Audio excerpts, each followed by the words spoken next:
Welcome to the Peaked podcast, where I talk about gender identity ideology and other bad ideas, women's rights, and free speech from a European point of view.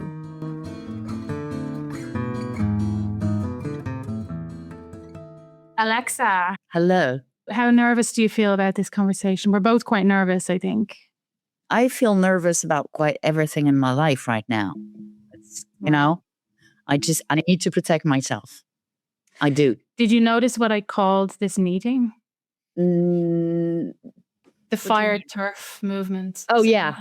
Yeah. Sorry. Yes. So you have some data? Well, I was asked to help with, when I got fired 5 weeks ago this week, I was asked to help with some projects of somebody who's gathering stories of fired TERFs, essentially. Okay. And there's a lot of us out there. Okay. So everywhere? Yeah. I mean, most of them are in the UK. Okay. Because the UK, it's easier to talk about this stuff. Yeah. Well, although it's a nightmare right now in the UK, really. In which sense exactly? I mean, in the sense that the court made some very important decision and no one will comply. Yeah, it's terrible. That's like, what the hell is going on here? There was, a legal decision to bring some balance back. This is a weird revelation, maybe. I've never said this to Helen Joyce, but when I'm feeling like a lack of confidence about what I'm doing, about TERFing specifically, I listen to Helen Joyce's recordings because sometimes it just gives me that pep because she gives me confidence. Yeah. And today I picked the most recent interview that I found, and it was the day of the Supreme Court ruling. Oh. And it was a bit weird because she sounded kind of tired and sort of like maybe she had a flu or something, but she was like, right, that's done now. Sort of done. Right. So we fixed this problem. Let's move on. Now everybody knows what they're supposed to do. And that's not what happened. No, they actually know what they're supposed to do. That is true. Except they're refusing to do it. Which is outrageous, really. I mean, this is a court decision. So they went in detail in everything. They worked on that thing, Yeah. Courts just don't say things out of the blue for no reason. Yeah. And what's even worse, I think, is that, well, no, it's not worse. It's just from an international perspective, I don't think it looks good for the UK to not listen to the Supreme Court. And when I said this to some British TERFs, they were saying, oh, but there's loads of regulating bodies that don't implement court decisions. This is just another one. But I was like, right, but this is a huge contentious issue. And a long time ago, I was thinking, oh, we all have to repeal our Gender Recognition Act. And I still think that. But I thought to myself, right, the UK is going to lead the way. It's going to show by example, and everything that they're doing. Okay, maybe some people have criticism about the way that they've gone about, some organizations have gone about it. I don't. I think they're all brilliant. Whatever they do, that's going to be the example for the rest of us, because we're all going through this very embarrassing phase in history where we're doing this completely bizarre thing. And the UK is undoing it in a very reasonable and accountability type way. And we're all going to learn from them. But if the Supreme Court is going to be ignored, that's really bad for the UK's international reputation. It is bad for the UK because it's more than just a topic. It's a human rights matter. Yeah. And the UK being resistant to just go with the court decision on human rights matter is bad. Is really bad. What does it say about women in the West? So because, we're obviously privileged on the planet. Yeah. We are white Westerns. So we have rights that some of us in other countries don't even dream of. That's true. But what if those rights are just on paper and that's it? Yeah. It is very bad. You're supposed to have the best pupil that we should all be trying to emulate, but here... So that says that we look like we're privileged, but maybe we're not that much. Yeah, it makes a mockery of everything. Is your background in legal stuff, or what is your background? I went to law university in France, and I also studied political communications. Okay. What shall we start with? Because we both have stories about being fired, TERFs. That's basically the name of the episodes. Yes. We've both been fired. I was fired 5-6 weeks ago. How long ago were you fired? 6 months ago. 6 months ago. So, you're 7. You're a senior fired TERF. I'm a junior fired TERF. I'm just new to the Welcome scene. to my gang. What I noticed is that when you talk to people who this has happened to, as individually painful as our stories are, the circumstances are very, very similar. Yeah? Like what? Yeah. Well, so some things I noticed were, in my case, yes, you say something, particular colleagues don't like it. Then next thing somebody goes looking at your tweets. And then next thing you go and you do all the proper procedures and you complain to HR or you say, it's my right to say this. Maybe your situation is very different. It is very different. It is very different. Yeah. Well, almost all the ones I spoke to, it was like this. They objected to a policy or they spoke about an issue. And then some people in the company or in the organization got real upset about it for various personal reasons, whether they have a trans kid at home or something. Like it only takes one person in HR to poison the whole thing. And then they look at the tweets and then there's an outside mob that gets involved and then the pressure mounts. And then if you complain about it through the official channels and say, well, it's actually okay and protected to say these things and I'm in my rights. And then you suddenly have no job anymore by various means, whether you're pushed out or whether they find something. Yeah. So in my case, my case is unusual. And we're here today to sort of compare cases. And also it's misery. And also because we've never really spoken except on Twitter. I remember the first time we were ever in touch, you sent me a photo of a Belgian beer that you were drinking. That was you, wasn't it? Maybe. Because I was like, I'm in Belgium. Or you were like, you're in Belgium. Look at this. I do drink Belgian beers sometime. Could be. The thing is about France, I've noticed because my family live in France and every time I go there are more Belgian beers or more just like breweries. Because like 10 years ago, there was Grimbergen and it was bored in the supermarket. We woke up like 10 years ago on beer. It's really weird, isn't it? Yeah. And now like in a gathering, you'll have not just as many people drinking beer as wine, but more. Yes, definitely. Because it's cheaper also. Oh, okay. Beer is cheaper. Yeah, for the volume of it, I guess. Yes, and it's less alcohol also in it. Right. Did we get in touch before you actually got fired? I think so. Probably a few years ago because, Turfland is a small galaxy, really. Mm-hmm. It's big because lots of people do agree with us. But it's small because the ones that are actually active and talking and expressing, it's not a lot of us, really. It's quite small. Yeah, let's start with your story then, because you're the senior fired TERF. And I don't mean that by age. I don't want to be senior in everything anymore, really. I try to find it polite. I'm 35 in my head, okay? Well, as a 6-month fired TERF, you must have sort of the pain of it and the shock of it, I guess, is over. Like, did you go through stages of grief? Like, yes. How are you feeling about it? Are you feeling indignant? How are you feeling about your future prospects? It was specific because I was a chief of staff for a mayor. So that's a very political thing, really. Yes. In the suburbs of Paris. So that's one point that I can't put aside. Really. But I was not hiding. I never did that. I just, I go about my opinions because they're fucking legal. And it's a discussion. And we should be allowed to have discussions. I never said, put them on the wall or anything like it. I'm a leftist, by the way. So if you take the mayor was a socialist? Communist. Oh. Yes. Whatever. Let's not go there. To give me an idea of the size of the village or the town or the city, what kind of like people? Okay, and you're in the south somewhere, middle, like just 10, not even actually 6 kilometers from Paris. Oh, I see. Really near close suburbs. And so it's a dortoir or whatever it's called. It's like one of those places. Yeah, where but it's not they managed to have an actual city. Right. Really.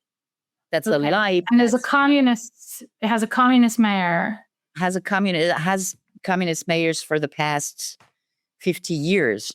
really. Right. Oh, It's okay. one of those cities near in the suburbs of Paris that that which are in what we called, it's less and less so, but still call it the red belt. Oh, really? Okay. I didn't know about this red belt. We had a red belt. And who was voting for communists in the outskirts of Paris? Everyone, because actually they're doing a great job in the Okay. cities. Are you a You- communist, Alexa? Not, I'm a leftist, Right. but I always refuse to get a card in any party. I don't, because I want to be free of thinking and I don't want to be aligned on one Right. thing. There are Right. things that I do disagree with the communists, really, Such as? such as their planned economy thing, Yeah, which is their main thing. which is their main thing. I do think you have to be more agile, supple with things. You can't, because the world is complicated these days. Yeah. So, it's not that easy. And also on religion, I am an atheist. Yeah. I just hate religions. I do. Oh, but that's not related to the communist thing because the communists are atheists as well. Well, no, No? they're not. No, they're not. I mean, they could be. Some of them are. What are they, gender ideologues? No, well, that's the thing. What communism has become, it's not Marx anymore, really. It has changed a lot, and they're quite soft on the religion thing. They will go and be friendly with the principle of, covering yourself and everything. Oh, right. Which for me, as a feminist, is a complete no-go. Oh yeah, well this is an issue. Yeah, this is a big problem. We have that. I must forbid them from covering themselves. It would be it would be the same as imposing it. So it's not the point. The point is, can I, in our discourse, validate and agree with that kind of completely misogynistic thing? I agree. That women should be decent. What is fucking decent exactly? Modest. Yes. I don't plan to be modest. Filthy from birth to death just because we are. But this strain of you go girl, militant, hijabi scares the shit out of me. Like it's not Scary. They're the scary ones. Or anyone who's got racisé, who's like got a microphone, who's like the decolonial stuff, and so the anti-imperialism stuff. This is a big problem in Belgium. Exactly. In France as well. Really. Yeah, and I oppose that. And I oppose that. And no, I will not support Hamas. No. I'm sorry, but no. I don't know if have you been to Brussels? I guess you have. Yeah. Yeah. You know that we have a huge contingent of French people who come here to study, and they basically they keep their student politics until well into their 40s, 50s. So we have a lot of that, but like not just in the universities, but friends of mine, I've lost friends over it actually because of the gender thing mainly, but I wouldn't even touch the Islam thing. I think the Israel-Gaza thing broke a lot of people's brains essentially, and it was I wish it had never happened for obvious reasons because it's a horrific thing to happen, but it also caused everyone to go off on a new level of derangement that I don't think it's like no one is thinking anymore. Really put a bit of distance. It's a long shitty story. Yeah, really, it's not that simple. Yeah, it's not that simple. It's very complicated. If it was simple, it would be solved. Yeah. Really. Exactly. So, and that is also something that with the communists is quite complicated. And I don't do simple thinking, I guess. Yeah. You're a bit of a hard-nosed bitch. I've listened to some of your recordings. It is. Really it's pretentious of me to say such a thing. It's not like I think I'm a brain or anything. I'm not. Well, look, there is something, and I'd love to know what this is. And I think I'm getting closer to figuring it out. What is it about us, the people who saw this gender shit and were like, no. And then everyone else who we thought we knew and we thought was smart and who did go along with it. So there is an answer to that question. And I think it has a lot to do with social identity. And maybe let's not try and go into it here because it's a long conversation and we want to talk about being fired TERFs.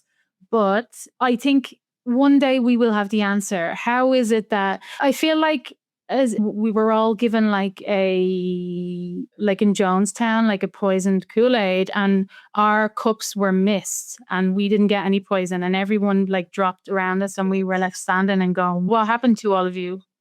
And that's also the thing about being fire. It feels like red pill, blue pill. And I don't want to get paranoid and see plots everywhere. And I don't want to be that person. I don't think there's plots. I think it's boring. It's boring conformism. I know. Well, I think it's liberalism, Okay. individuals. And we are spoiled in the West. We are spoiled. I agree with you. But listen, you broke two shibboleths of the left. You call yourself a leftist, but you can't be because you've gone against Palestinianism then. I don't say what, I've no Not idea. Palestinianism. Hamasism. Yes. Hamasism. Yes. And also then anti-Semitism as either. No more than I can stand racism or, it's a no. Yeah. I don't go there. So you've been kicked out of your lefty. Well, in France now, what I hear is I'm supposed to be a Nazi. Yes, you're a Nazi now. I'm a Nazi, I'm part of a genocidal thing that has no victim, really, because name one fucking trans person who has been killed by TERFs. Really, please do. Are you part of a transnational anti-gender movement also? Because I'm the ringleader of that in Brussels. More or less, because I'm always finding it hard to belong to any movement or any party. Because, there's this whole academic theory of an anti-gender movement that is run by Viktor Orban in the Vatican, and we are in it. But you're going to find yourself put in there. Yeah, they're putting me in the fascist, Nazi, alt-right, whatever you want to call it thing, which I'm not in, by the way. Not in. So when you say you're leftist or lefty or left wing, what are the things? Sorry, because I'm just very curious. What do you mean by that then? If you're not against it, because the number one thing for lefties these days seems to me gender shit and Hamasism and hijabis. That's the thing. They are not the left. Yeah. And the basis of principle, it's not that. In France, at least, I can't, of course, talk about everything everywhere on the planet. In France, the left was social rights and reducing religion to your private life. Mm-hmm. Social security, healthcare, all that shit, by sharing our money all together, structuring a very strong state that could make sure that individuals are protected. And they are protected because we are a large group. So you need to protect the group in order to protect individuals. That's what my language is, really. It's a very French society in general is quite welfare-y and social, yes. I think, no? Yes, yeah. It is. It is. And we built that and it was hard and it was long, and it was difficult. But now, what has been now the liberals are destroying all that shit. And I do disagree with that because I'm a leftist. Because I have seen, not only for myself, but for tons of people, how important it is to have that state protect us, really.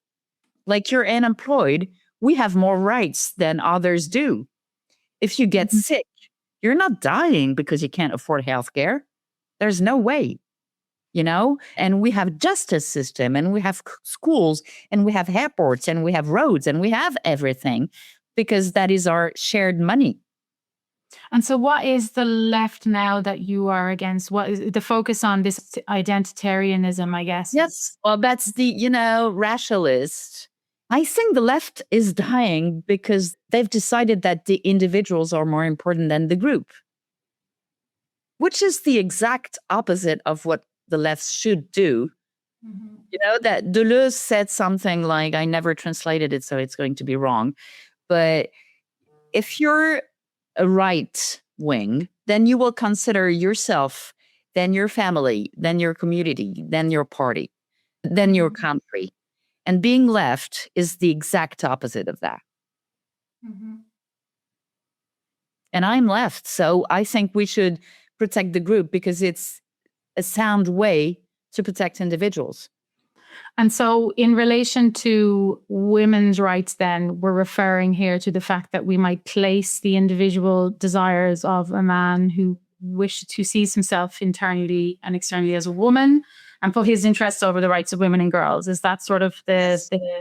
Okay. First of all, being a woman is not an identity. It's not a feeling. Yeah. It's just a fact. And based on that fact, we're treated like shit, basically. Were you ever in the trans camp? Like, were you ever, trans women are women? I was like, the first time I heard about that was probably 15 years ago, Mm-hmm. And in the beginning, I was like, that's an interesting question, actually. Because that is also feminism. We question things all the time, really. We question things. That's how we make progress. It's always been like that. We question quite everything. So, if you put a question on the map, I will look at it.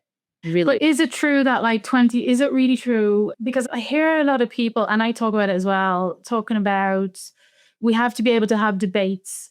But it's actually really hard to have debates. It's really hard to be questioned and to be confronted. It's actually a lot harder than people make it out to be. So are you saying that 20, 30 years ago, when you were in your student days or whatever, that you were open to far right ideas, and then discussing them, or was it shut it down? Because that's all I see now. Yes, super. You see, they just far right ideas because I was raped by in a far right family.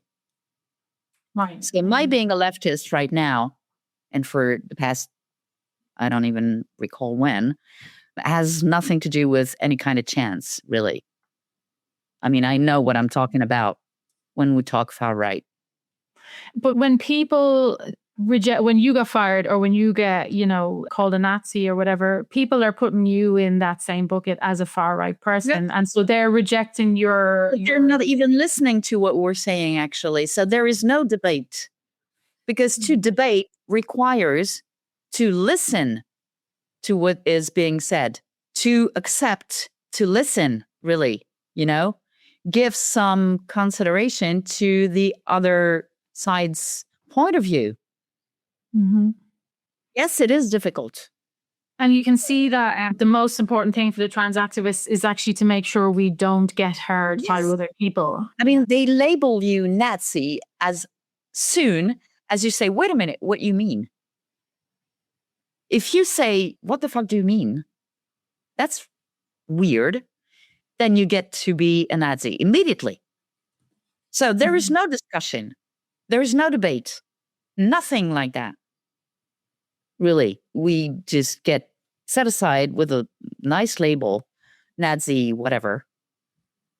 And they get to say, we should all get killed. Mm-hmm. And that's be kind. And so you were a civil servant, you were fonctionnaire. No. It was a contract. Yeah. It was a particular political post that you had. Chief of staff is political in the way that you have to make sure that the agenda is set. Right. But your employer was the commune or the Yes. It was the Yes. right. Yes. It wasn't this woman, the No. communist. No, legally it was the city. So the city had you on a contract, and so it didn't matter what got elected, you would be working for. Oh, no. It depends. No. There is one chief of staff per mayor or per rep. So you knowingly knew you were going to be working for this communist lady. Yeah, I actually, sent my resume and everything. Okay. Because she was doing a great job. I checked. Yeah. Before I applied. What were some of the things she was saying for that job? And she knew I was a feminist, and she knew I'm not a communist. Okay. It was very clear. And what had you done before that? Also politically aligned jobs or? Communication mainly, but I was abroad. I was in Portugal a lot, and I'm not someone you can check into an Excel sheet and cross things, and I'm a bit of a weirdo professional. Okay. I All right. just do Patchwork. yes, and I'm very curious, so I don't want to limit myself. Well, this is great because you're going to have to be very inventive to figure out another job now. So, all right. So let me get the timeline straight. So how long ago did you get that job for this lady? It was a year and a half. It was a 2 years fixed-term contract. Okay. And right. So you were paid by the city and then you go working for her. And so she has a bunch of people and you're managing them, I guess. I'm, being chief of staff in a 20,000 people city is managing each and every shit that goes through the fan, really. Okay. And there is a lot. Okay. Happens a lot. The shit goes through the fan quite every day. Right. So you have to manage that. Give me an example of what that she looks good. She needs to look good. Okay. So like an example, like I'm annoyed and I come with my friends to the commune and I say, or the mairie, and I say there's too much like des jeunes devant ma maison. Like, and I'm annoyed about how dirty it is and blah, blah, blah. And I write to the commune and then it goes, you're not the direct contact, but it gets to you. And then they sort through or not. Sometimes it's through the services and sometimes it gets directly in my office because, my email was quite public. It's not hidden in any way by a professional, of course. So like we had a woman murdered by her husband. Needless to say, the chief of staff is going to manage everything. In terms of media and all that stuff? Or in terms of... Also help the family be there, monitor everything, know everything that's been happening, control the words in the story. It's like, it's basically a 70 hours a week job, Okay. It was hardcore. It is. And did you like it? I did. It is hardcore, but I did like it because, a city is the level and the scale in which you can do something for people. Mm-hmm. Yeah. And actually, do something that will make their life better, even slightly. But, when you fix a new price for, I don't know, lunches at school for kids, and you make sure that the poor families are served in that because the kids, you don't know if they're eating that much at home. Mm-hmm. When you make sure that the library is free, so that culture is ready and there for everyone. When you make sure that when you participate in a meeting to put more green plants and, vegetables in the city, it is changing life. But you also have to, balance who you promise what to also. So that's very difficult. Yeah. You can't give all the money to everyone. So you're right. No. You have to make sure it's fair, it's efficient. And it is public money, so you have to be cautious with everything. You can't just spend money like that. Mm-hmm. You have to be very responsible in there. Right. And so for people who are outside France and outside Belgium who don't have this, I guess it's in the English-speaking world, it's like the town hall, it's the central administration of a particular region or whatever. In Belgium, they're called the commune, the gemeentehuis. Yes. And then, they're called the commune in French? Okay. Yes. All right. And it's attached to the mairie. It is the mairie. It's attached to the mairie. So even the tiniest little no-name village in France, you'll have a mairie. And there's a French flag hanging outside, like a grassy old building. Yeah.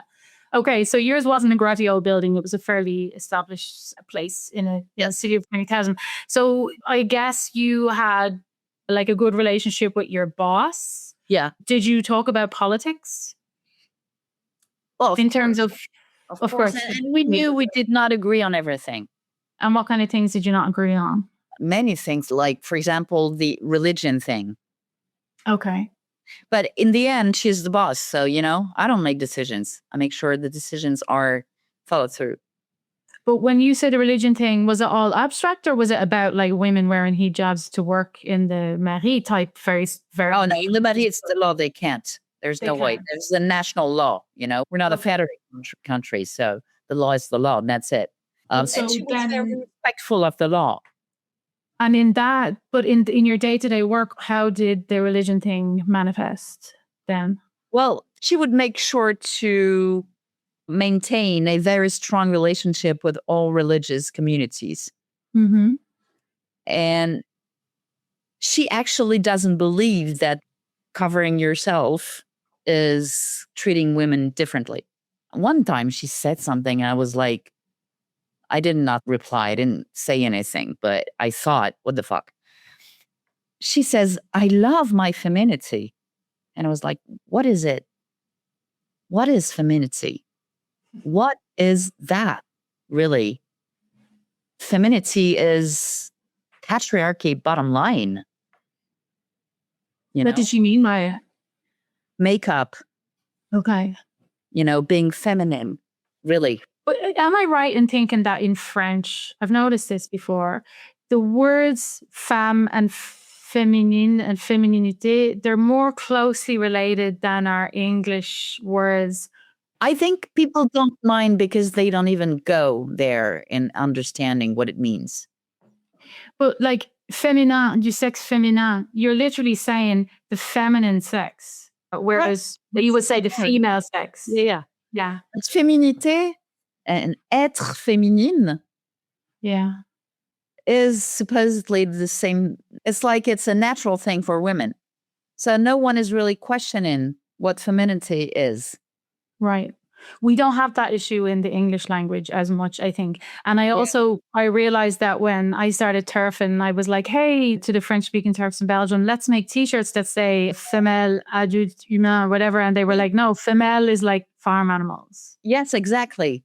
And here too, femelle is farm animals. But I think we should have that conversation. We're females. Yeah. We're females. And in France, it's like, you're not a cow. I know I'm not a cow. Thank you. But they took all our other words. So this is what we're left with, like farm animal language. But that's literally what we are. Yeah. But the trans thing is actually reducing us to being farm animals. Yeah. Because we're people with ovaries. We're menstruating people. We're birthing people. We're not even breastfeeding people because you can't say breast anymore. You have to say chest. Breast. We're chest feeding people. So we are farm animals in there. Mm-hmm. There is no consideration of the fact that we are a class. Mm-hmm. And that's also my left thing, because I think of the world in a matter of classes, really. I do. Which is left. Yeah, it is. Class consciousness. Mm-hmm. But I mean, everyone's class conscious because the poshest, fanciest aristos, they're like class conscious also very much, but they're not. Of course they are. Of course they are, but they want to keep it the way it is. But these left people who hate us now are the elite class in cultural terms, and is like in the administration and in politics and in media and all this stuff. Well, they're the educated class. They're the educated class. And in a knowledge economy, or in the economy and the industries that we have now and in the world that we live in now, they are the elites. They are the cultural elites. And they don't like it and they would reject that. But that's what they are. They are. Definitely. And they're all white, by the way. Mm-hmm. Yeah. And I think this whole pretending to believe in trans stuff is a signifier of your elite status and nothing more. Because if you go to a poor place, like I have half my family in France live in very fancy, nice place and have money, or at least they move in those circles. And then there's another branch of the family who are just working class construction workers and stuff. They have real problems to deal with. They have real problems. They also have a nice life, but they're also just like, oh no, they don't have to go along. They don't have to swear these oaths to certain. The working class is definitely with us, I think. Definitely. Because wondering what your identity is, it's a bourgeois problem, for Christ's sake. It really is. It is a bourgeois problem. It's not going to feed anyone. Mm-hmm. It's not going to pay for your bills. It's not going to make sure that your kids have a proper school to go to. Let them eat pronouns, I always think, I like that. Let me tell you a very quick story. One of the women that I was talking to last week, she got turned down to foster a child because of her being a TERF. So she was going through the admission process and they got freaking believable. That's unreal. So she was going through the process and they want to check out that she's a good person and all that stuff. And then there was a part that came to identity. And when they said, they were trying to figure out, which is a normal thing to do. How do you feel about different races, different religions? They want to know, are we going to hand the kid over to a racist person? Of course not. Of course not. And so when they said stuff about LGBTIQ, and she said, well, I'm quite happy that the courts have ruled that Kira Bell, who you probably know, Kira Bell, who sued the Tavistock, I think, for transitioning her as a child when she wasn't competent. She said, I'm glad that court case has been settled because I think it raised important questions and it's good that they've come to this conclusion. And it was something quite neutral like that. And her assessment was cancelled and she was dropped and there was no more possibility to foster a child. That's freaking believable, really. But listen to this. So this is the point. The people who dropped her application are exposed, this was in Scotland, to the most depraved situations and the most neglected children. This is Scotland with poor children who need foster carers. So they are very aware. So I used to think, people just aren't aware. People who were fancy and elite and went to university, they're not like those of us who grew up very poor and they don't know what goes on when you're very poor. And so they're not exposed to the reality of life when there's no money to go around and you've no power and all that stuff. But these women who dropped this woman from the foster care program, they are exposed to the most neglected kids in the most deprived households or non-households, homeless, kids of drug addicts, all that stuff. So it's not like they don't know. And yet they had to do this trans women or women thing. And as a result of this woman's comments, she was dropped. If they realized who was being raped and starved in that context rather than send them to a reasonable woman who says women are women, really. Right. But it raised an important point, I think. Those women, it's not that they're not aware what goes on. They're more aware than any of us what goes on when you don't protect girls and children and they don't care. But because they're all university educated social workers, the woman said that the ideology has spread so thoroughly through the social care sector in Scotland. And it made me realize that, it's not that they're not aware of real world problems. They're aware, but their class identity is so strong. And I think they're doing that in good faith, actually. I think they are convinced. As much as we are. You'd have to be, wouldn't you? Because what the fuck? We have to be. And, those women, they do know what they're looking at when they're looking at a trans person who says they're women. They do know. They're looking at males. No one is ignoring that, really. And they're choosing to ignore it. Yeah, they have to be. I've tested that at the gym, actually, because I wanted to understand how that works. So there are a couple of trans people at the gym where I go, which is no problem. They have the right to, exercise. I'm fine with that. It's not the point, They're not talking to me. They're not endangering me in any way. So I'm good, basically. Mm-hmm. But I was looking at them because, of course, in my situation, there's like a grunge that I'm holding. A grudge? Sorry, yeah. Grunge is a style of music. Sorry, yeah, sorry. I like grunge a bit too because I was born in... There is also a grunge. Yeah, I was a teenager in the 90s, so that's normal. But yeah, of course, I'm frustrated, so... And I thought, okay, let's try that. Let's try to see a woman. Let's try to shut that inner thing down. Mm-hmm. Yeah. And try to see a woman. And I was unable to. Mm-hmm. Mm-hmm. I was so what I wasn't able to do, to imagine, not to do, but to imagine, was to ignore the inner voice. Like, you're wrong. I'm not listening to you. This is what I'm going to do. I'm going to choose to ignore because I'm not evil. I don't want to be evil. I'm not a fascist. So if you say that you're this, then I have to believe you. I can't. Process of self-denazification. Yes. That's exactly. And that's the thing that is so perverted on an intellectual point of view, is that what you know, really know, you shut it down.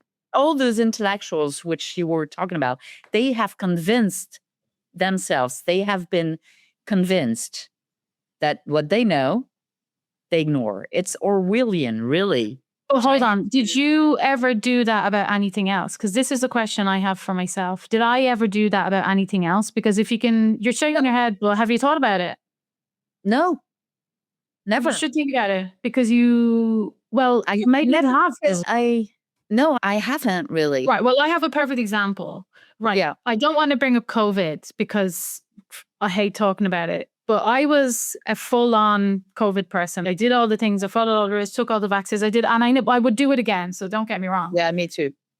But there was all this stuff that people were going nuts about that I couldn't. And I had close friends who were like, "Ma, vous êtes malade ou quoi? Les enfants avec la bouche," like they couldn't see their face. Trying to teach language without being able to see the kid's face. So she was a teacher, this particular woman. Question, which is a valid point, by the way. A very valid point. And she was just like, but that was her strongest point. I suppose I bring that up first because it was her strongest point. But in general, she was like going to the marches. And this was her thing that she recognized obviously worked really well on people because it was a very good point. But she was just like, stop it. The way there was a strain of militant leftists in France that was anti-COVID. We didn't have that in other countries. I don't know if you noticed, but there was not. I think being French is disagreeing. Yes. Yeah. We're just like that culturally. Being French is like, I'm not going to agree with you anyways. Yeah, the first time I ever saw a bunch of French people have a dinner at a table, I didn't speak French. I thought they were all fighting. I came down the stairs and I was like, oh my God, is everything okay? Like, we're not fighting, we're arguing. Yeah, and having fun. We are arguing. That's it. Well, so that created this strain of leftist anti-vax COVID stuff that wasn't very present in other countries. I'm not saying it wasn't present at all, but it was like the people who were turned up to these marches were crazies on the right and then very militant lefty intellectual types who were like, taking a stand, Yes. And so what was I saying? Oh, yeah. So we had this, and I remember just being like, you know what? They're right on this. Like, I went to a restaurant a couple of times where I had to wear my mask as I walked to the bathroom and then take it off as I sat down. Remember all this madness? Yeah. And I knew it was dumb as fuck. I knew it wasn't real, but I did it because, and I often think to myself, why did I do it? So this is we're on the other side now. We're just going, why are they doing this? This is crazy. What difference does it make to put your mask on as you go to the bathroom and then take it off as you sit back down in a restaurant with 100 people in it? I was doing it, I think, because there was a system that needed to be maintained, regardless of its stupid manifestations that came up through the cracks that, whatever. These people in government, they don't know what they're doing because this never happened before. So they're trying out something. So the best thing I can do is to just do the thing. I was doing everything thinking, I have no clue about viruses. Mm-hmm. I don't know what I'm talking about. And at first, we had that crazy professor. Rahul. No. Yeah. Yeah. And at the very beginning, he said, well, that's just a flu. And I went, okay, that's a professor. So, I have to trust those people because they know what they're talking about. And then in weeks, I understood, like everyone else, that the guy was out of his mind. But it also led me to think, okay, why am I doing that exactly as you? Mm-hmm. And the thing is, I have no clue about viruses. They're telling me to do this. I know, I'm quite sure at least, it's going to be temporary. But right now, again, as a French woman, you have to protect the group in order to be able to protect the individual. Mm-hmm. So yes, I'm going to comply because we need to protect the structure. But a lot of bad things happened because of lockdowns. Of course. And people were pointing those things out to us. And we were like, la, la, la, la, la, la, la, because the system, it must hold. It was can't probably a break great time also, it was a lot of, mayhem, really. It was mayhem. But do you recognize any parallels now when you're saying to someone, listen, this is going to lead to men and women's prisons? Is that not kind of similar? We might sound like paranoid, old crazy women. I understand. Except when the data becomes massive. That Finnish study from last week, I believe, or 2 weeks maybe. That's some serious data. And especially in Finland, they went far on transition and stuff. Yes. I mean, the woman the lead author was the gender clinic woman. Yes, she was like pro thing, Yeah. Like, and she follows evidence. Who backed, it's like the thing that makes me really questioning, and it was not the case in COVID. We had so little data. We didn't know actually what we were facing. So doubts are normal. And of course, like kids with the mask and everything, of course, there is an impact. Teenagers who were stuck in their bedroom with only screens. Yes, there is a mental health problem now. And the men who tuned out because there was consequences of all that. It's obvious. So no, it was not perfect management. Of course. What are you going to do? I mean, do you want to be prime minister of a country in those times? I don't really. Right. But let me draw a parallel so I'm just being very charitable because I would like to still continue to like these people who don't feel the same way about this as I do. So when I'm talking to people like that, it happened yesterday. I was talking to a friend and I said, the Supreme Court ruling, it wasn't enforced. And she's English and she's just like, la, la, la, la, la, la, la, she won't. And she said, yeah, but it is because I saw the trans girls were kicked out of Scouts. And the word trans girls just absolutely it's a magic word. It's a shut up thing. Yeah. And also the fact that she could have said kids who identify as trans or whatever, but she said trans girls, which led me to believe she's all in, she's masking exactly in the classroom. Because if you say children who have various identifications, you're not saying trans girls. Yeah. So she endorsed it in that very small sentence. But I just say to myself, when I look at her, rather than getting upset about it and saying to her, listen, do you know you're perpetuating this fucking nonsense? I think of her as me during COVID when I said, look, gender is complicated. We don't really know what's going on. I refuse to look at the data you're presenting to me because this is what the system is and we need to maintain order. I can understand that. And I do understand that we might sound crazy and paranoid sometimes. Really, because in truth, in the everyday life, there is no actual daily basis danger, that manifests in, I don't know, in the streets or whatever, in the gym. Those people are not posing any threat to me right now. To you. To me. Except right now. I do not know if they would. Because there is data. But also, it's not about you. It's about everyone. Because it's not about me. They would not pose a threat to me also because I'm a 52 years old woman. Yeah. Come at me. Please do. I'm going to grab you by the balls, darling. I'm sorry, but I know where to hit. And it's also what really bugs me about it is this, it's so few people and there's only 1-2 trans identifying people at your gym. It's yes, when the car was invented and the first person flew out the front window in an accident because they had no seatbelt. And then they said, you know what we should do is put some seatbelts in these machines. That's because people are going to die. And what if somebody said, but it's only been one person out of 10?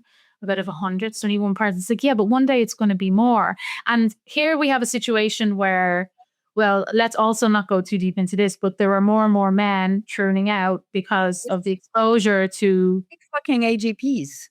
Very, very strong manipulative content online that's scratching that itch of men who would otherwise never start cross-dressing in the first place.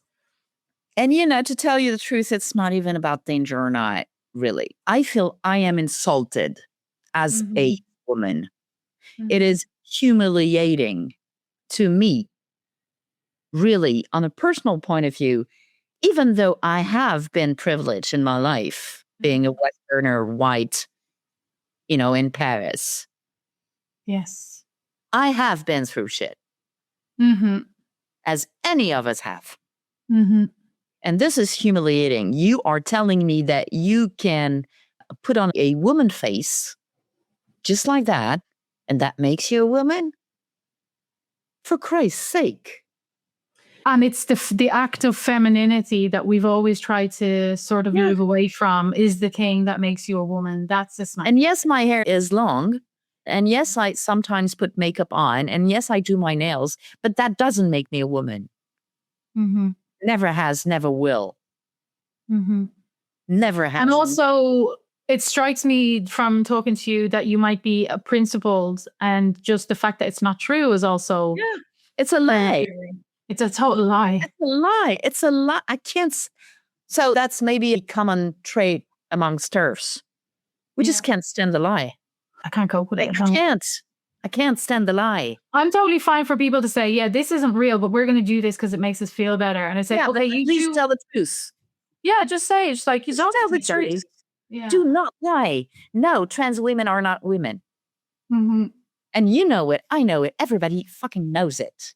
It's a lie. And I have a really huge problem with the lying. Right. And I'm saying that as a French woman. So imagine, Yeah. We do lie. And this is why I was convinced that this is never going to fly in France, because French people are going to end up talking about this around the dinner table and they're writing a conclusion. Sorry? It flies because France is also quite a I can't say that word in English. Why? Misogynistic. Yes, I don't know why I can't say that in English. Society and culture. But in France, like, because you've got this culture of always arguing with each other and coming to these conclusions about things, does it feel then like a very foreign imposition to have this suddenly in your culture, or does it feel homegrown in any way because it's linked to like postmodern sort of Foucault shit à la base? I find it very American. Yeah. I find it really American. But like, of course it is, but like rooted in American culture. And we are, the colonization nowadays is cultural. The United States have taken over the world, really. At least the whole West is into that. We'll go on Netflix and Prime. We have iPhones. We eat McDonald's. Yeah. We have pizza, American version of it. You drink beer instead of wine. Which is like, come on. Anyways. But, and my generation, we watched Sex and the City and Friends. Yeah. And those were some cultural foundations also. So it is American, really. And being an American is in their constitution.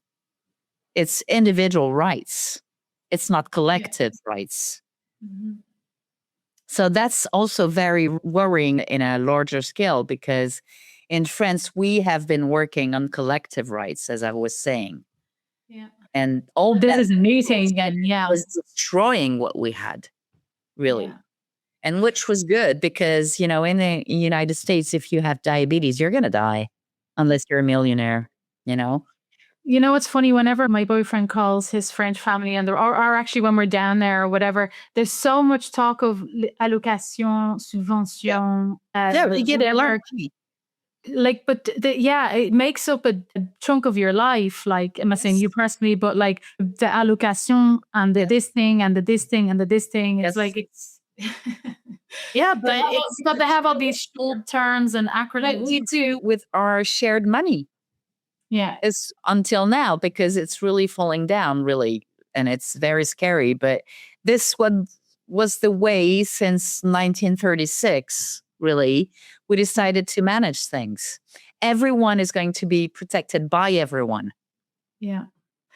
Okay, so we've talked about American cultural imperialism. We hate the lie. When did the lie start to sneak into your life in a profession, or maybe in a personal and then a professional capacity? Like you were aware of this for a long time? Yeah, that was, it was actually on social media at first. When I started to see posts that would say trans women are even more women than you girls will be. Sure, Dave. And that's when I started to feel insulted because what I saw was Barbies, dolls, as they call them now, openly actually protect the dolls, Mhm. And it was like, I'm not a doll. We're not dolls. That's like, no, no. And when they started to talk about women with penises, also, like, we don't get raped by women with penises. We get raped by men. And was this stuff you were seeing online in French circles or more abroad? Like, At first, it was a lot of American stuff. And when then did you? French. What was the first thing in France? Was it the famille de planning? Yeah. Oh my God, that was an art. Can tell us about what? Really. And I do not believe in God. So for me to say that. That's, when I was 17 years old, I had an abortion and no one knew about it in my family. I did not want my family to know about it. So I went to the planning and they were the one helping me getting that abortion because I was underage. It was not that easy. You had to be tricky with it at that time.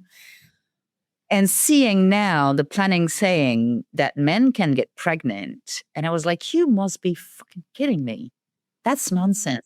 I mean, it's fine that you help women, whatever they identify as with, or it's okay. But you do not get to tell me that men can get pregnant. They can't. That's not a thing. And in that same stream, there was also, and that's really outrageous, that sex mutilations could be a cultural choice, and you should not judge that because it's racist to do so. And that was like, are you serious? And then they started to talk about sex work. In the plannings also? Yeah.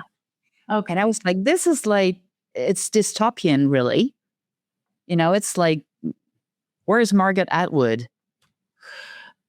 What do you think caused the ideological capture of the family planning system in general? Because one of the explanations here and elsewhere is that because they rely on subvention or like 2-year long like funding projects, they have to align with the whatever the state or government mandated sort of equality policies, blah, blah, blah. So then they end up like hiring or assigning diversity crap to one of their staff, and then it just goes from there. Like, what's your explanation? I think it's actually the contrary. They hired intellectuals, and the intellectuals pushed the agenda.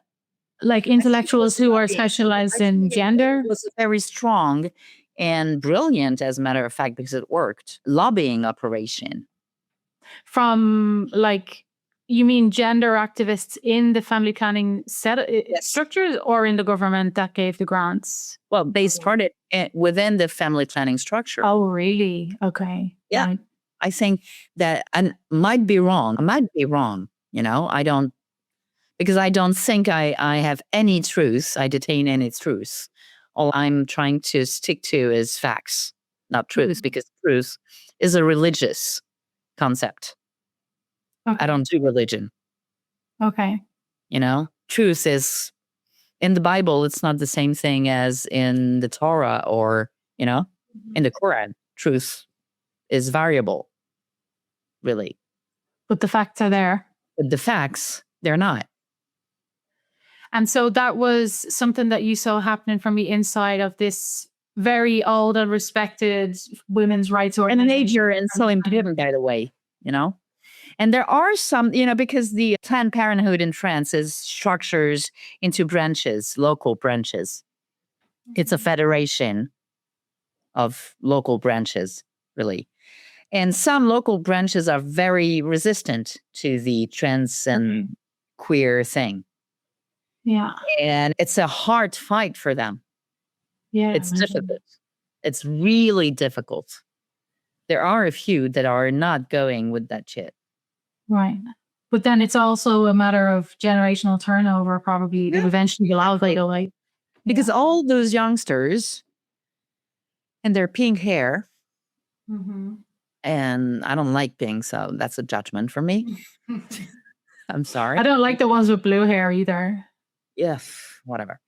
If you have to stand out and exist in such a way, I would say you're weak, really. Attention starved. Exactly. And that's also the individual culture. You have to exist individually. Except it's not about any of us. It's not. I'm not the topic. You're not the topic. None of us are. On a personal point of view, it's not the freaking point. But it's funny because we have a lot of allies in the sort of conservative, right-wing, libertarian disaster. But yeah, that's a disaster politically. But I mean, there are libertarians who will say, do whatever the hell you want. Except get an abortion. Did you notice? Well, but libertarians don't say that. Libertarians are like, do whatever. Look at Milei. Look at Milei in Argentina. Is the top libertarian. There is anti any rights for women. Abortion, pill, whatever. Yes. Strongly. Very strongly. Look at the libertarians out there, the one in power. Really, the ones in power. They will not go for any rights for us. Really. They will still control our bodies very strongly, except they need to keep us in that little box. So a woman is a woman because you cannot control something that you can define. So to them, it's about control. I think things are going to get very ugly in the low birth rates, low fertility age. Oh, yeah. Why would you want to have a kid in this world, really? Well, I mean, a lot of the reason why abortion became such a big part of feminist activism is because it suited the funders to make it so, because there were too many babies. But now that there aren't enough babies, they're going to go after, country. Yes, probably surrogacy transfer from poor women to rich women. That's another topic, That's another topic. Because for the queers, surrogacy is perfectly acceptable, of course, as prostitution is. As any exploitation of our bodies, really. Yeah. It's interesting because they call themselves anti-capitalistic. I know. This is the weirdest thing. And they're ready to sell us for very low rate, by the way. The most extreme level of commodification that you can imagine. Like the most immoral. Visible. Well, so we haven't even talked yet about either of our firings, but so let's try and move on to it. Maybe we're going to have to do a 2-part series on this, but let's maybe move on to, I want to know, at what point did this big lie of trans nonsense enter into your professional life? When did it come up? It's weird because I had this job and I was cautious about the way I explained things. I was cautious in the words I chose. And I was really talking about sex class. I was not talking about individuals. And I was always making sure to say that I am not rooting for anyone to be deprived of their fundamental rights in any way, and that it was not the point. But I did not hide. And the best argument I had in that subject, and when I had the job, was sports. And the fact that we were not physically equal. And that is also a fact. We're not the same. That's it. There is no discussion on this. And there is nothing we can do to be the same on the physical point of view. We're not. Which, by the way, makes sure that as a species, we will survive. We're not the same. It's just the way it is. And So I was not hiding in any way. And what happened was that suddenly on Twitter, since I'm old, I'm not going to call it X. Mm-hmm. You don't have to change that. Stick with Twitter because I like it better, really. Okay. That was, my account was open, public. Now it's closed, really. And I tweeted something about a person who changed their legal identity. And, on the IDs in France, there's the mention of sex, not gender. Mm-hmm. There is a It is SEXE. Exact. So, and I tweeted that person has never been, is not going to be. But this ever. person was in your commune. No, not even. No, Right. So that's what I didn't understand. I thought it was just a basic Twitter thing that I retweeted the picture of the new ID and said I that thought it was in your administration. no, it's worse than that. It's worse than that. Within my job, there were a few trans people in the public, not in the administration, in the public. And I never even misgendered anyone. Right. Because it's the law. And because it was my job. And because I had obligations by contract. And that, that's what I do. I give my word, I stand by it. Which is normal, it's just my work. But outside of my work, I can express myself. And which I did on Twitter by saying that, so this is a picture of the new idea. And I tweeted, you're not a woman. You're never going to be a woman. No, I never said woman. I said feminine sex. Mm-hmm. I tweeted, vous n'êtes pas, vous n'avez jamais été, et vous ne serez jamais de sexe féminin. Mm-hmm. So for the non-French speaking people, it's you've never been, you are not, and you never will be of the feminine sex. And that's started it because there was this crazy guy. Really, I think he has a problem. I'm sorry. I think he has a problem in his mind, really. I'm not alone to think that, really. That started a chase on me. On Twitter? Yes, and demanded that I get fired, really. So I don't know how to put that in English. Like put her somewhere else or? Yeah, like get control over her. Oh. Talking about me, of course. But hold on, was this a guy who is in your municipality or anything? No, that's just a random guy who was once, years ago, the president of an AIDS support group, ACT UP. He's an older guy. Oh, one of these ACT UP assholes. Okay. Yes, ACT UP. Yeah. Nice wording. Well, because militants in Paris are very hardcore, and the ones from the AIDS part and the trans part, But when I was a young woman, in the 90s, ACT UP was a great thing. Yeah, it was the good guys. It was, yeah. It used to be. For Christ's sake, and I rooted for them. Of course. That's not what they are now. Made a lot of work against homophobia as well. They, it was because, of course, the topic back then was it's a gay sickness, which is not, but it's not, of course. But at the time, it was a lot of homophobia as well in the AIDS topic, in the AIDS subject. So there were the good guys back then. Mm-hmm. Well, that guy decided that my head was going to be cut off. And so he's an older gentleman then, I assume? No, he's about my age, probably. Okay, it's about my generation, probably. Right. And he demanded, does he identify as a woman? My former boss, he tagged her and the party and a bunch of people. I want to know his name. Don't say it here. And what? I got fired within 3 days. Jesus. But hold on, which policy did you break? None. What was the grounds then? You don't like your tweets? I didn't break any policy. So, right. So you are at your rights to go to a lawyer, but you didn't. Okay. But no, I did talk to a lawyer, and just to file a complaint, it would have been a few €1,000. Right. Hold on. Back up. Let's go back up a little bit. This guy, if you don't want to say his name right now, I would like to know his name because he's probably one of the same guys who goes after me. Jérôme Martin. Jérôme Martin. He doesn't pretend to be a woman. No. Okay. And so he's just like, is he the only one, or was there a pylon?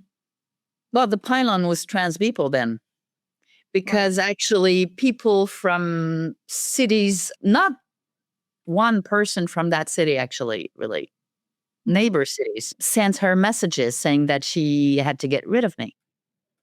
Her chief of staff was deemed transphobic. And what did your boss think of "Vous ne serez jamais une femme"? Like, what does she think about that statement? You know what we're talking about the fact that you shut up the voice? Yeah. She did exactly that. She obeyed. She complied. She did not think about the subject. She refused to think about it, to talk about it. She refused the conversation. Most of them do. You do not oppose. You do not protest. You comply. Just like you posted that T-shirt. Why are you being so transphobic when you could Oh, yeah.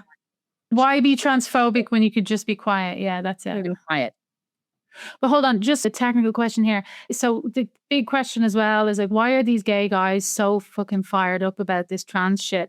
I know that ACT UP in Paris and a lot of those back in the day, around 2010, the organizational, things were like gay men were getting their rights and things were a bit better, but the trans women became a target of subsidies and stuff because the high HIV rates were quite high. So I know that a lot of gay rights organizations were getting money on the basis of the inclusion of trans women because of all these Peruvian transsexual female prostitutes and stuff. Is that something to maybe why he's such a dickhead about this, or is there other reasons? So he's a teacher. Right. So in high school.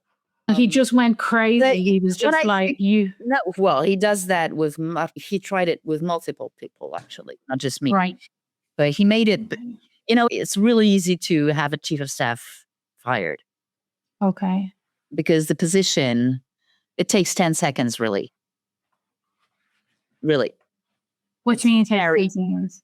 Well, we are, it is the job that is un siège éjectable. I don't know how we... Yeah, ejectable chair or whatever.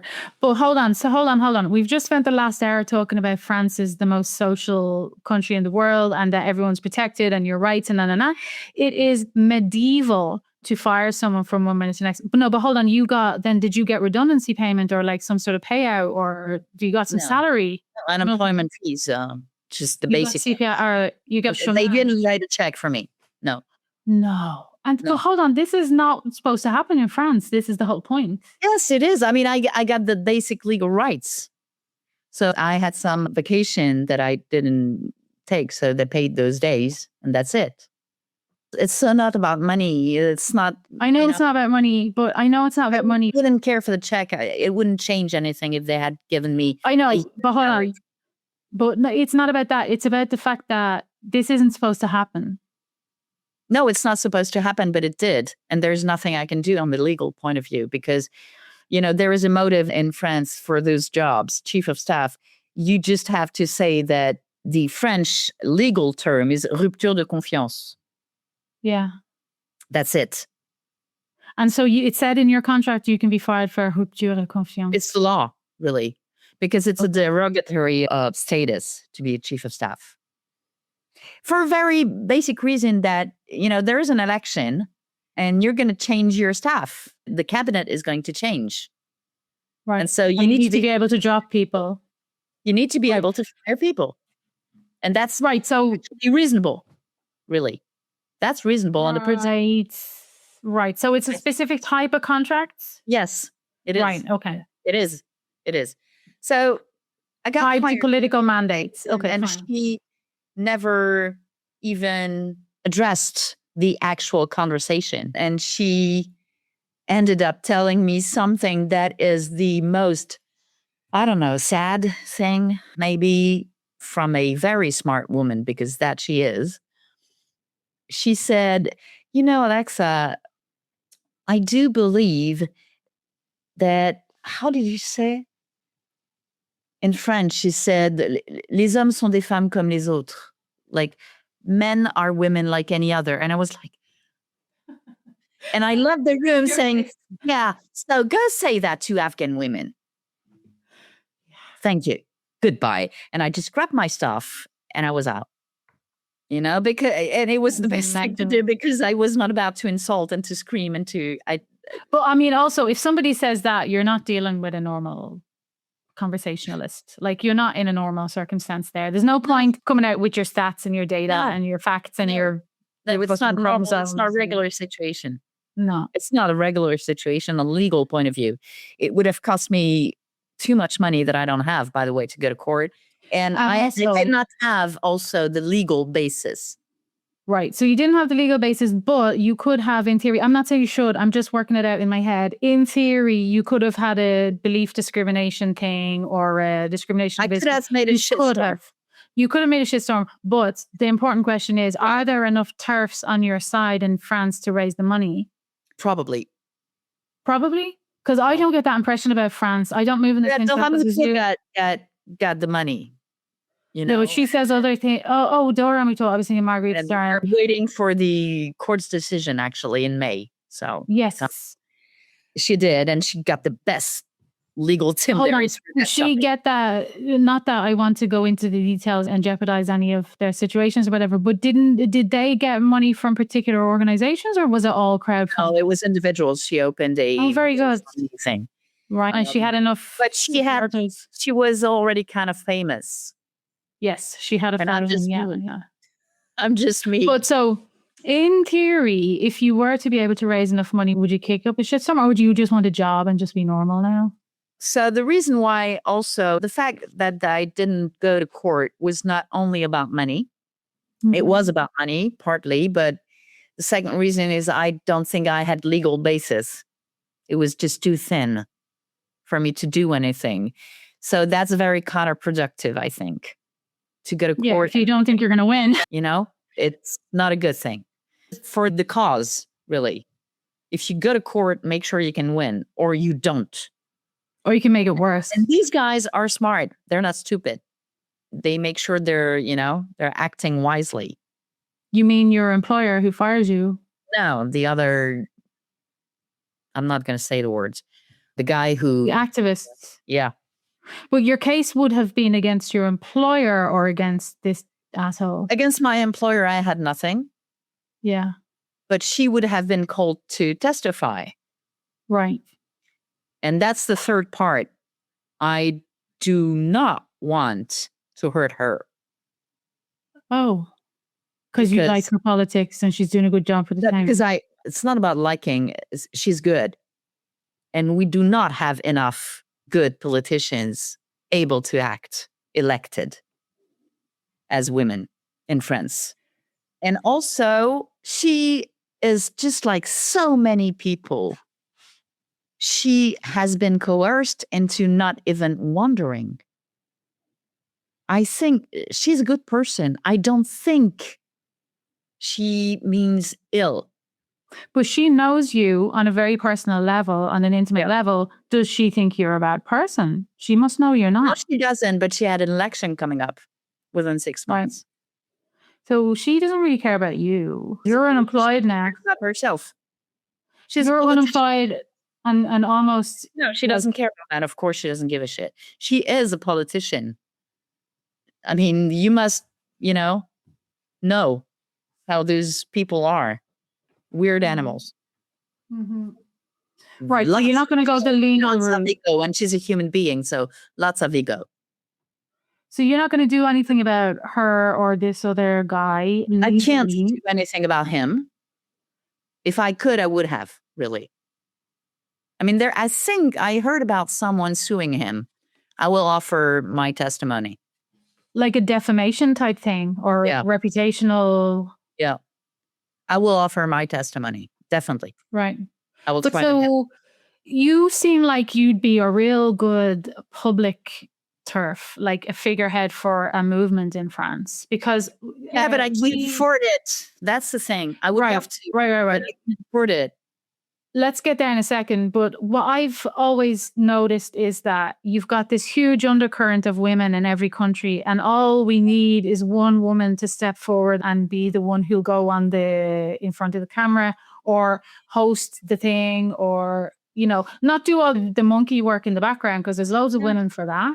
But And I like in to do the Belgium. nasty work, by the way. I'm not, I'm But not would a you do this? politician because the ego knows its place in me. That's also something. I'm a backroom gal also. Yeah, me But too. do you like, I'm quite okay sitting here and being on camera in my attic, but I would never do that public facing stuff. Well, I suppose I was kind of hidden before, but now I'm out because I've been fired and my name's going to come out. But the problem we've always had in Belgium is that we've got plenty of TERFs behind the scenes, but there was never one who was willing to be on camera. Yep. Every country, and if you notice, every country only really has one. Like in Ireland, we had the Countess Alicia de Bruin. She came forward. In the UK, it was Kelly J. Keane was on her own for quite a while. In the Netherlands, as well. JK is just like a epic savior, whatever. We need to actually put her on a. Yeah, we'll put her on a statue. I hope we will. But it's difficult to have, like in Germany you had Rona, and then in Austria you had this Donna, and then now there's Faika. But like you really have in the European scale, which is great. Too. But we had then Marguerite Stern and Dora Mutu, but they're not very. Right now, they're actually they went far in the right, far.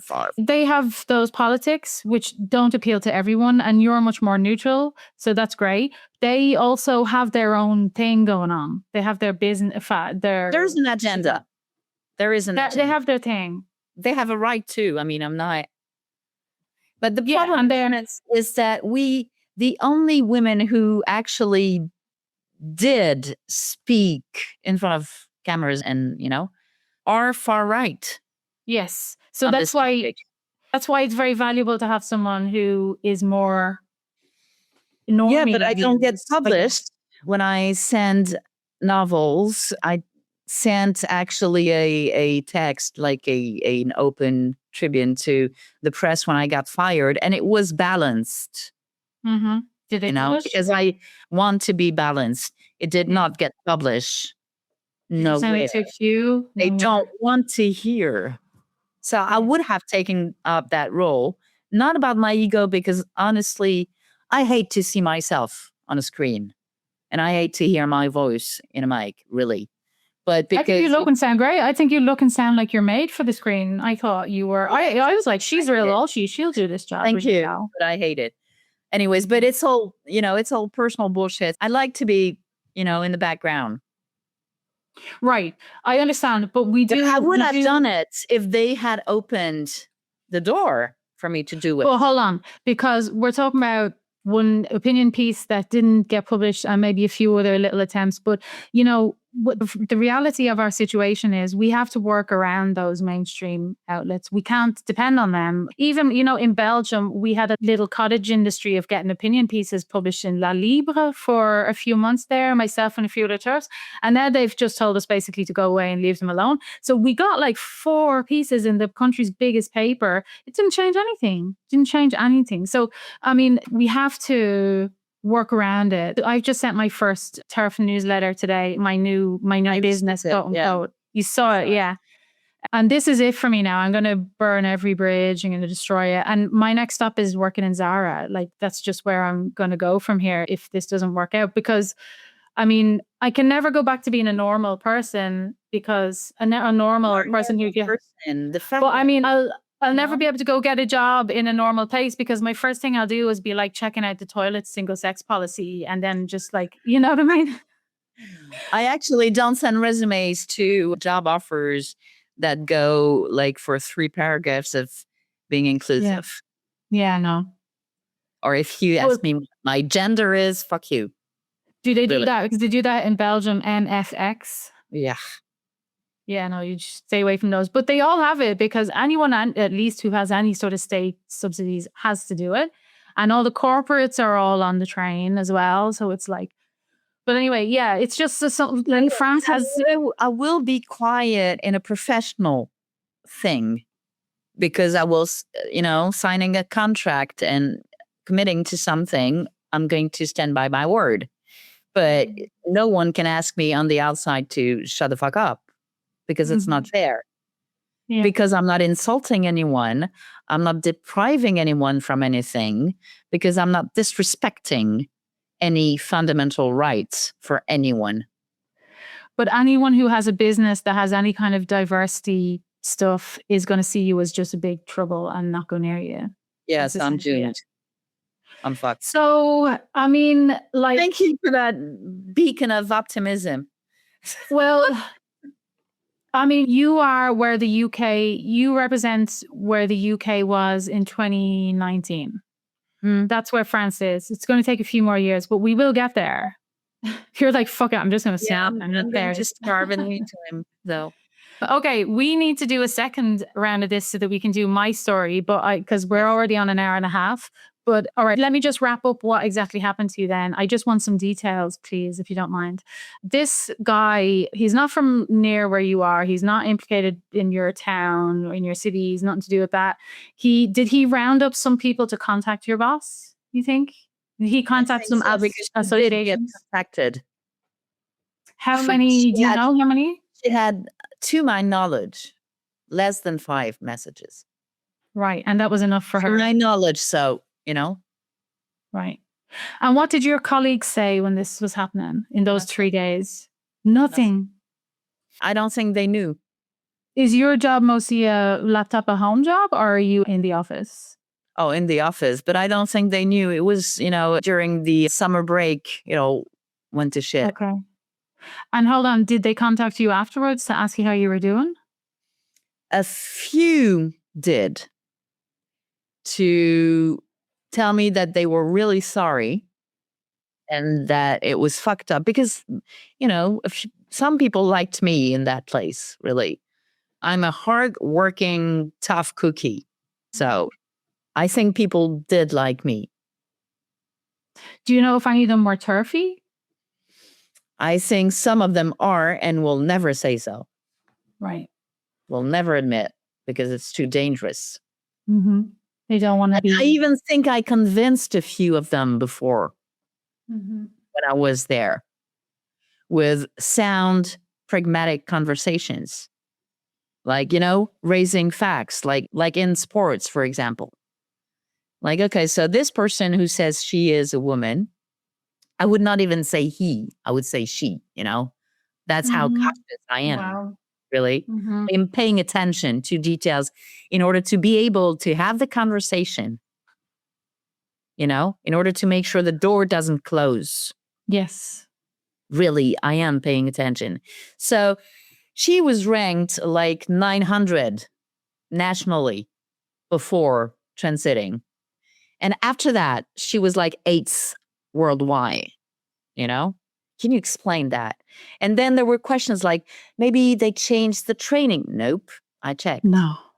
Okay, so people were... Maybe they did that. Nope, I checked. So can you explain that? And that's how I think I convinced a few people, a few women, or if I did not convince them, the doubt was there. The seed was planted. Yes, exactly. Like, question the fucking thing. But you see what you said there about surely the training was adapted or should have. You see, that's people trying to see if the system, surely the system is good, the system is correct, or maybe there's a glitch in the system and we just haven't noticed or something. It's like, no, it's this inability to say that actually, no, there's actually something really wrong going on here, because that's really destabilizing for people. Yeah. People don't want to believe that the institutions have gone so rotten. Yes, and they're refusing to see it in good faith, I think. Yeah, because what do we do if we wake up like they're like us? I wake up every morning with my heart beating through my chest because I've lost my job. I got 0 notice. I got 0 holiday pay. I got 0 one morning and I woke up and I have nothing. And so it's like nobody wants to have that feeling of being terrified and having no stability and no job and no protection. And that's sort of what it's like when you find out that the institutions don't know what they're doing, or that they've been corrupted, or that, you feel completely adrift and scared. And that's how I feel all the time. I feel like, oh my God, the European Union is like completely riddled with this ideology and completely corrupt, and I think all the people around me. Which is, by the way, a catastrophe. And I'm saying that as a strong advocate for Europe. Mm-hmm. I do love Europe. Me too. Because it's 80 years of peace between us people. And it's far from being perfect. But I think we're working on something that is major. It is an unbelievable project to be all of us so different with different languages, cultures, everything. And to say we're not going to kill each other anymore and we're going to find a way to get along and be together. I think that's a mad, beautiful thing. And it would be a terrible shame to destroy it for these stupid fucking things like this. Because exactly. And we could be so strong. We could be actually a human experience, something that would set some basis for the rest of humanity for centuries if we survive and don't fuck up the planet. You know? I think that's what's really making me crazy is we're going to destroy all those beautiful things that we've made. And they are all beautiful, really. It's so ambitious and so grand. And we're destroying it. For what? For a bunch of men who are having their tantrum, middle-age crisis, or what the fuck do I call it? It's, people don't want to admit that social things like this, like the trans question or the sex education in school, that's a little bit extreme in some cases. Yes, and I am also pro-sex education in school, but not to tell people that you can change sex. Yeah, kids. It's so bad in Belgium. There's like 50 or 60 mentions of gender identity in this booklet for kids in school in Belgium. So like those people care so much about their kids. Everyone's like, oh, it's the bread and butter issues. It's about the economy. It's about the cost of petrol. It's about the war. It's like, yeah, it is. And then they'll downplay this issue because they're like, oh, that's women's bullshit. We don't care about that. It's like, do you realize how much people care about sending their depressed children into school sometimes, or autistic children or disabled children or whatever into school, and their heads being filled up with this shit? And it's real denigrating, because I don't know if you got that when you tried to write to the press about your situation, but often I'll cyberbully editors online and say, you're not paying attention to this issue, but it's really important. And they're like, oh, you and your stupid little women's issue, And it's like, right, you say that because you're a coward and you're trying to figure out a way to make me feel stupid and go away and leave you alone. But people really care about this shit. And that's why we're getting these right-wing nut jobs, because the right-wing nut jobs are ready to say a man is a man and a woman is a woman. Exactly. For their own reasons. And it's a trap. It's a fucking trap. For women, it is a fucking trap. And for gay and lesbians, even worse. I know. It's a trap. It's awful. And how they are manipulating words like conversion therapy. Mm-hmm. Come on. Yeah. Telling a kid that he was born in or she was born in the wrong body, it is conversion therapy. Yeah. It is conversion therapy. And nobody will know, like, these debates about conversion therapy bans are going on all the time, and nobody ever says what the contention is, what the problem is with it. It's not about we don't want gay kids to be. I have decided to call them transition therapy. Transition therapy, yeah. We should stop using their words. Yeah, exactly. I'm not using their words anymore. I know what conversion therapy is, and this is not it. It is transition therapy. So it sounds to me, actually, like you would probably very much suit a job in politics in the background or whatever. I'm not trying to get you a job here, but I'm just sort of thinking, like, I feel kind of guilty because I'm like, please talk to me and tell me your story, and I'm going to put it online and I'm going to make it harder for you to get a job. But I mean, people need people like you, but there's just not so much. My ego needs that, really, what you're saying then. There you go. They need you. You're very much needed. I'll tell you anytime I want. I'll text me I need it in the middle of the night. But like people who are principled, okay, maybe that's not exactly what everyone is, but people who feel strongly about things and who'll do them for the sake of doing them because they care about it. That's a huge thing. That a lot of I think the situation is going to change dramatically in the coming years, and you'll be fine. But you'll probably not be fine for a year or two. But give it 18 months. I can't. I need a job. I can't afford. You can't make it 6 months left before nothing comes in. Right. Well, okay. And not a lot comes in right now. At least I can pay for the bills. And when you type your name into Google, is it like transphobe? No. There was, but very briefly. really. And I made sure to communicate in a very careful way. Again, I take care of my words, of, how I say things. Because I also, and it's not only to protect myself, actually, it's also about the topic. We need to show that this is not about phobia. Mm-hmm. It is about fundamental rights. It's about basic things. And you're also showing that it's possible to have these discussions while remaining extremely respectful of all sides. It's not a shit flinging contest. I do the shit flinging contest because I like flinging shit, but it's not necessary. No, there are plenty of people like look at you can if you want to, and whatever, do whatever you want to do. I think at least for myself, I am choosing, and if you look at all my tweets, it's very clear. I am not insulting people. I'm not going into slurs. I'm paying attention to my posture, really. Mm-hmm. Because I think it is a serious thing. And if we want a chance to have our message passed on, we need to make it hearable, acceptable. Mm-hmm. Yeah, of course. And that sometimes requires using the stupid pronouns and all that stuff. Yeah, no, absolutely. I'm really glad I do what's necessary. And while I do it, I make it clear that I'm being polite. Mm-hmm. That I'm not believing it. Mm-hmm. But I'm being polite for the sake of the conversation. Mm-hmm. No, because the conversation matters more than me. The ability to have the conversation matters more. I try to do that and then I veer off into trash talk very quickly. So I just don't do that anymore. I'm just like, right, look, I don't believe men can be women. They're all a bunch of trannies. They've got a fetish. And I understand that because, the trash talk is in my head. Yeah. No. You need to just keep it in there for 18 more months. It's not like I never think you crazy motherfucker. I do. I'm teasing and I'm keeping quiet.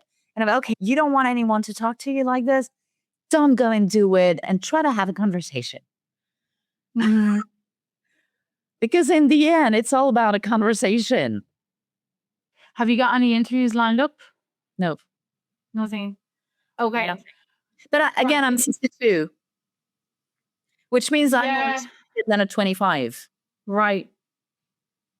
Yeah. Of course I am. Although I'm not that expensive, really. I don't care for money. I care for paying my bills and, having a normal life. That's it. And I live in Paris, so everything is kind of really expensive. You know what I always thought I would do if I ever got fired and was unhireable? So I have been fired and I am unhireable because I think I've been blacklisted in a way that I will describe to you the next time we talk. I was like, I'll just move to another country because nobody will Google me or everything will be fine. So I always thought that, but then in practical terms, my kids are in school and all that stuff. It's not really practical. But because everything's online now, you could, in theory, get a job working in some other country where they don't know the context. I don't want to do that right now. I've done that 3 times before. Huh? Right. But I mean, online, it expands your market.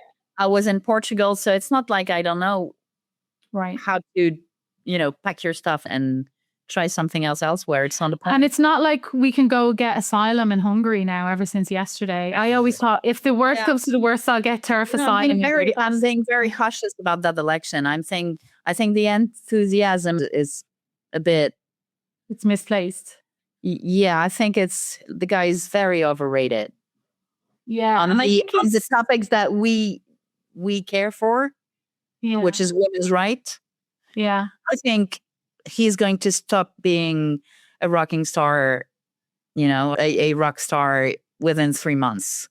Yeah. And on Ukraine as well. And, he's not going to be a rock star for long. It's just that everyone was so fed up with Orban, rightfully. Yeah. So, yeah. But we're going to discover he's not such a hero. Yeah, I think so too. I'm reading people who know the things because they're from there and etc. And they're very cautious. Yeah. And I I think, noticed that too. I wrote about it in my new newsletter that I'm gonna mention here in case anybody wants to sign up to it. So Yep. I have this new newsletter. should. I think you should do the same, but for France. While you're hanging around, gather the news of France and send it around, because if there's enough people to crowdfund the court cases of Dora and Marguerite, there are enough people that are interested in this story. Am I right in what's happening? So why not compile 10 stories every week or every couple of weeks and send it out and see if people will subscribe? The media is not going to do it. We have to find a way to bypass them, and we want people to know about this stuff. So, I mean, that's what I'm doing now because I don't know what else to do. I know. And then there's the personality and ego. And do I want to put myself out there? Because, it's always also the one question I have been asked when I got fired. Oh, you so desperately want to exist. And it's not the point. It's so not the point. Please. I mean, I'm What going did they mean by that? Like you want to be a star? to forget about my existence, and it's okay. I do not care. So people think you're trying to get like attention for yourself? Yes. Yes. Oh, yes. yeah. There are people probably who think that I'm like the basic attention whore. That's crazy. I'm sorry, but no. I actually don't like people. I'm fine staying at my place for 3 days in a row, not talking to anyone. I'm good with that. I'm not a people's person whatsoever. Really. Okay, well, if there's anybody listening to this who might have a job for Alexa to tide her over Nice. until she's accepted back into polite society. Me too, Daya. I'm a mean pastry cook. Chef. Okay. Yes. For the Fridays or whatever in the office. I think the Moroccan bakery on my street in Brussels might need somebody to make. Yeah. If you would have done this, I'm the queen of that. Okay, right. Well, let's wrap it up because it's an hour and Yes. 50 minutes. It's like Let's put ages. this there. Yeah, I don't know if you noticed, but the fired TERF movement is FTM, which I thought was funny. FTM. I like Out the that. mail. But I'm I going was to wondering if you noticed. Because really, I didn't know there was a movement. No, there's not. No, there's not. It started today. This is it. It's our first meeting. Okay. Oh, Yeah. my God, we're starting a movement. I like that. Yeah. Well, I was thinking about it. Why not? Like we know a few in Europe. I know a few in Europe. I know plenty in the UK. And I thought Put it together. Yes, definitely. That's a great idea. It's I a love it. growing. It's a growing movement. Yeah. Let's do it. Yes. So we're starting a thing. Okay, good. Let's go. Nice. I hope that gives you hope for the day. All right. I shall talk to you soon. We'll set up a second part and we'll talk about my disgraceful. Oh yeah, I want to hear about that. Booting from the European Commission. Okay, Alexa, thank you so much for talking to me today. I wish you all the courage going forward until we speak again. Yes. Ciao. Bye. If you like my work, you can subscribe to my newsletter by going to peaked.substack.com and taking out a paid subscription.